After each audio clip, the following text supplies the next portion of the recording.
Selon le directeur des centres africains de contrôle et de prévention des maladies en Afrique, Africa CDC, le continent affiche de plus en plus des cas positifs à la très redoutée troisième vague de Covid-19. 60% des pays membres du CDC Afrique, des membres de l'Union africaine, expérimentent actuellement la dite troisième vague. Par ailleurs, l'Algérie, le Kenya, la Somalie et la Tanzanie sont entrés en pleine quatrième vague, selon John Kengasong, directeur du CDC Afrique.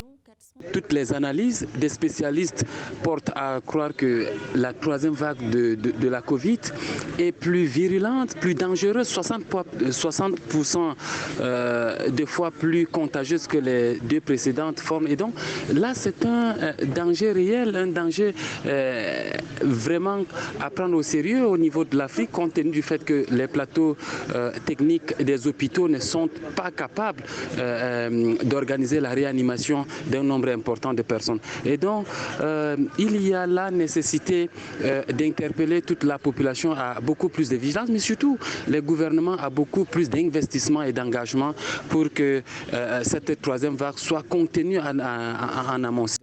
Le 12 août 2021, en Afrique, date du dernier rapport du CDC, 7,1 millions de nouveaux cas de contagion au Covid-19 ont été détectés dans 55 pays membres de l'Union africaine. Par ailleurs, selon les chiffres officiels du 12 août, un total de 179 000 morts a été enregistré dans l'ensemble des pays membres de l'Union africaine. Toutefois, l'institution confirme son entrée en possession des premières doses du vaccin Johnson & Johnson pour ravitailler ces pays membres.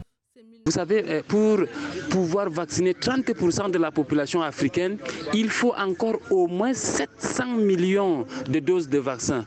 Est-ce que l'Afrique a des moyens pour s'acquérir autant de doses? Est-ce que les pays qui sont déjà confrontés à des problèmes sécuritaires peuvent organiser l'acquisition de tant de doses? Ce n'est pas du tout facile.